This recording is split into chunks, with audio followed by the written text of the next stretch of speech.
The sun is out and people have come out and about in Friuli Venezia Giulia. We are from Serbia. And what brings you to Trieste? Shopping today and walk. Zagreb. And is it your first time in Trieste? Yeah, mine yes, but his no. I was here when I was a child, but first time that I remember actually, yeah. Are you enjoying it so far? Yeah, it's been a good 2 hours for now. What are you going to do over the weekend? I hope eat some good food, see some museums, the castle. We're just gonna chill, I think. No particular plans. Hopefully some good weather.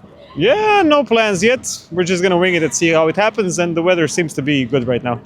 Spain. Well, I'm here in Erasmus, so maybe party, and that's all. And how's it going so far? Very good. Yeah? I like it. From Moldova. And you? Morocco. I think for tomorrow we're gonna go to the castle, to the Miramare, and then for today we'll just explore the city. Trying to see the city from all the aspects, see the naturality of it, that's all.